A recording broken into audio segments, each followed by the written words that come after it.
Hello everybody, welcome back to the Big Cat Sanctuary where we are live on Saturday this time, and it is Maya the Jaguar's birthday, of course, a very special day. You'll notice there are some new things around here, not least the haircut that I'm wearing. I hope you've all had yours done as well. We are open as well though, to a limited degree to experiences, lodge stays here, which is fantastic news for us. We still need to get that money coming in and keep us going, but it's amazing that we can open up to our guests now.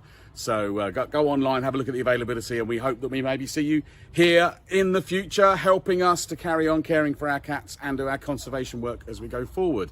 We are here today with Maya on her birthday, but also with our headkeeper Bryony and Harry on the camera. Say hello, Harry. Hi there, everyone. There you go. There is a face behind that camera, and we've got Bryony here as well with us. Hi, Bryony. Hi, how are you? Good.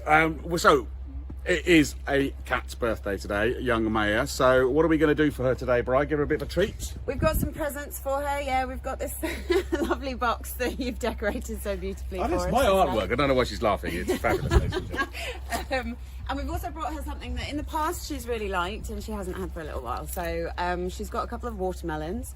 Again, she isn't going to be eating this for nutritional purposes, but hopefully I think they quite like having something that they can put their teeth and their claws into, and something that they can destroy, basically. It's fun, right? Okay. And she's an expert at destroying things. She likes cardboard boxes, she likes melons, so it's a bit of a treat. Yeah. So shall we let her out and see what she does? Right, so Abby's just going to let her out and we'll see what she thinks. She may think absolutely nothing, or she may have just the best time. Here we go. Oh.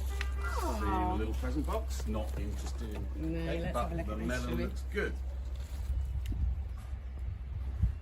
So it's nice to bring them stuff that they don't get all the time, and that's where it becomes quite enriching. So instantly, that's great. So what's she doing there with the mouth? The people that might at home might not know what that is. So domestic cats do this too, and that's something called the Flehmen response, which is basically her trying to analyse the scent of the melon better. So where these guys are out in the wild, they would come across all sorts of smells of maybe other jaguars, but also prey and anything else that might, sort of turn up in their territory. They'll do that. They've got something called a Jacobson's organ towards the back of their palate, and they're opening up the airways so that they can breathe that scent in and analyse it even better, because scent is very important in communication for these guys in the wild. So they analyse scent a lot. We're being very gentle today. No destroying going on at the moment, although maybe she's working up to it. So.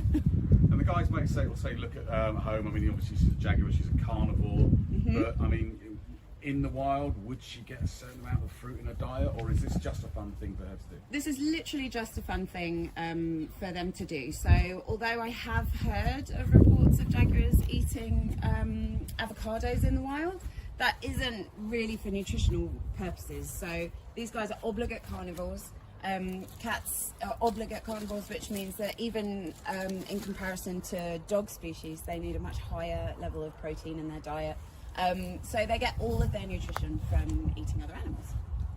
Having a small interest in the box, just Yeah, checking out whether or not very- there's anything inside the present. Very relaxed today. Quite relaxed and groovy. Good girl. So it's a birthday today. How old is Maya today? She's 3, so she is officially an adult now. Excellent. So somewhere between 2 and 3, we say that they're A, fully grown, and B, they're completely independent. So probably even younger than this, but it's absolutely official now.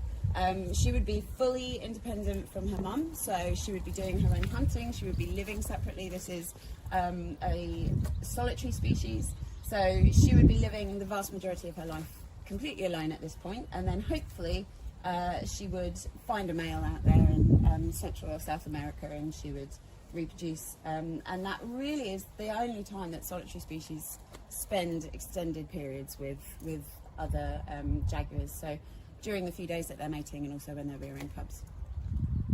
Having a little chew. But here now, obviously, guys might not know, we talked about her maybe possibly breeding in the wild while she was that age, but here she won't be doing that, right? No, so we do have jaguars that are part of our breeding programs. Maya is not one of those, so her bloodline is not included in the breeding program anyway, historically, but also where she did have some health issues when she was younger, we probably wouldn't even look to include her in the breeding program now because of those. We wouldn't want to risk passing things like that on. So breeding programs are conservation-based breeding programs. Should we need to reintroduce these animals in the future, that is where this breeding program population comes in incredibly important. And it's about making sure that that population that we have in zoos is as healthy as they can be. And also breeding programs are, one of their main focuses is also, of course, limiting inbreeding as well. So they're physically healthy, they're genetically healthy.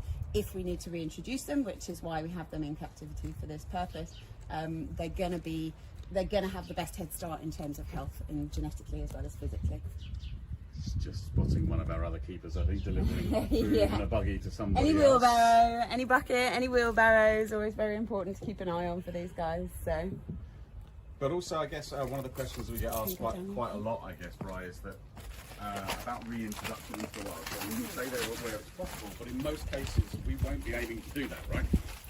No, exactly. It's sort of a last resort. So the animals which are best equipped to deal with life in the wild are obviously the ones that are in the wild themselves. So it's far more important, if we can, to protect the habitat and protect the population out in the wild. And if that population, that wild population, hello sweetheart, sorry, I need my mask on.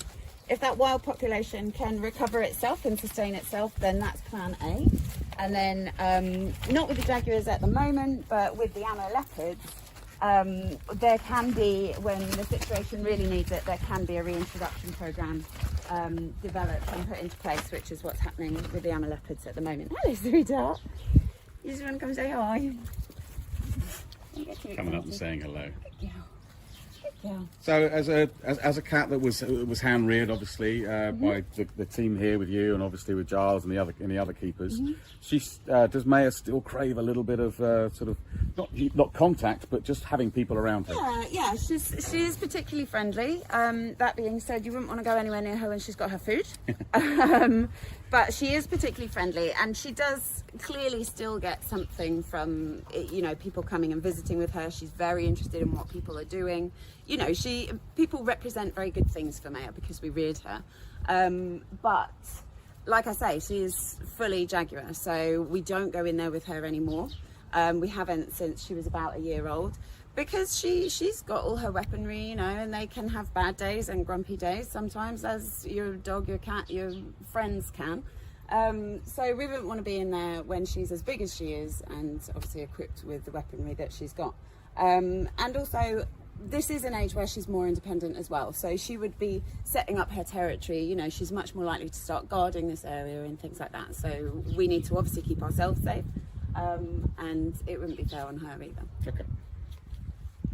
Nice, she's coming back to say hello. You're a good girl. Hello, sweetheart. You're a good girl. She's enjoyed her watermelons. Yeah. I imagine that she'll probably go through them a little bit later I on. don't know if you can be bothered to go swimming in the pond for your other one, but I imagine when we next come and see her, she'll have completely torn it apart. So I think she's going to have lots of fun with things. Thank you to everyone who's joined us today. I know that we've mixed the days up a little bit by going live on Saturday this week, but it's for Maya's birthday. James, have we got anything else planned for her birthday? We've got a special treat to show you. You guys would have seen, hopefully yesterday, that we put out a premiere notice. So we've got a little movie that's been made by Harry himself when Giles came back to visit Maya. He's been away for a while. He's been filming, doing lots of other stuff, conservation work out there. And so this was the first time he's been back for, well, quite a few months. So look out for this at 12 o'clock today on Facebook. You will see a little story of when Giles came back to meet Maya and how they got on together at their first little meet for her birthday.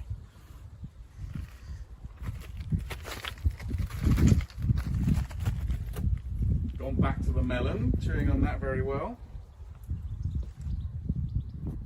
So, has her character changed then, Brian? I mean, you know, when she was a small little cat, and we know she had a wobble, and you know she was into everything, climbing trees and all that sort of stuff. Does she still do a lot of that? Is she still got that sort of bit of a cult attitude? Yeah, she's still very playful.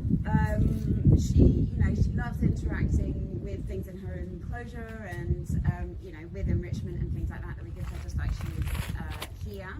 I would say she's probably mellowed slightly as she's matured. You know, she's a mature. You do see in the younger cats that they will be a bit more playful, and she is still young. Don't get me wrong, she is still very young. This doesn't mean that as she's a grown up, she's going to suddenly stop being really fun, because she still will be for a long time. She's got a fantastic character, but she's essentially the same cat we've always known. You know, she's still very friendly. She can still sometimes make baby noises like she would to her mum, to the keepers and things like that.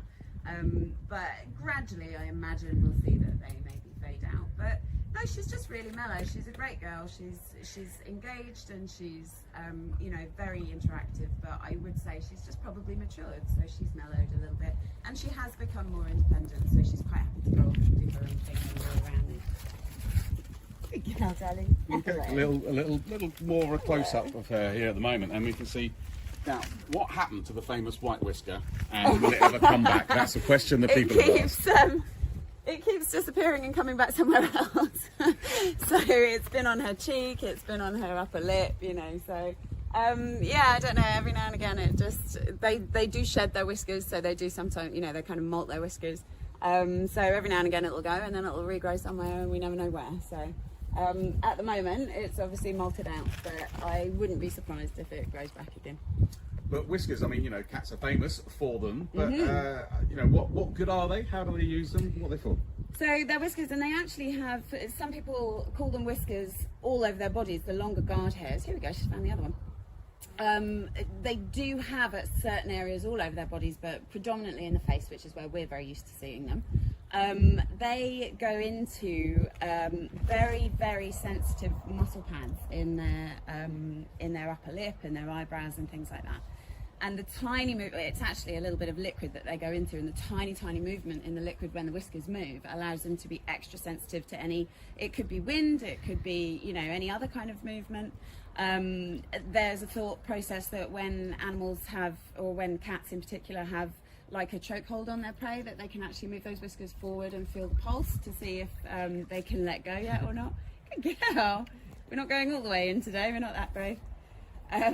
So whiskers are incredibly important to them, and how they can feel their environment, and you know, how they can kind of move within that environment and be really amazing predators and hunters and things like that. Does allow them also to kind of figure out if they're able to fit into a certain space as well.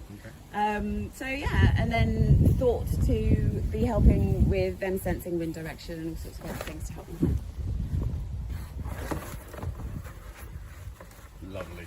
So she's found both melons, slightly tentatively on there, and finally destroying the box. And you may be able, as all good cats do. yeah, you may be able to see. I can quite clearly see. Hopefully, it will come out on camera. That she's got three, each side of her face. She has three really clear areas for her whiskers. So top of her eyes, on her eyebrows, and then also not only the lips where we know that they are, and it's very famous for, but also on the side of her cheek as well. So they're pretty much all over her face. Thank you to everyone who's joined us today. It's Maya's birthday. She's come to say hello. Hello, I know. Say hello to Bryony. Happy birthday, darling. I know we're live on Saturday this week, but we will be going back to normal next week. We do have something special in store later on today. We've got a special video with Maya and Giles, so all of you Giles and Maya's fans, you're gonna be loving what we're releasing later on today. But thank you for all the birthday comments. Happy birthday, Maya.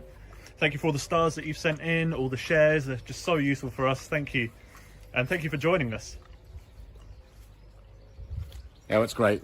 A happy birthday very to happy a very birthday. special cat who's loved by everyone here, and all you guys at home, I know, at the Big Cat Sanctuary, all our members and supporters. Of course, if you want to adopt this amazing animal, you can just go online, and actually all of our cats are up for adoption. It's a really good way for you to support us, to support them, and the conservation work we do. And of course, you do get to come and have a little visit to come and meet your cat on our Adopters Afternoons, which are one of the things that we are still able to run here as an event, because we've got a lovely 30 odd acre site here. So that small group of adopters can come along and visit us. So if you want to support us, that's another great way that you can help. But thank you to everyone that's watched. As Harry says, we'll be back next week with another cat live for you. But for now, from Maya on a birthday, from Brian and Harry and me at the Big Cat Sanctuary, thank you very much for watching, and we'll see you again next week. Bye-bye.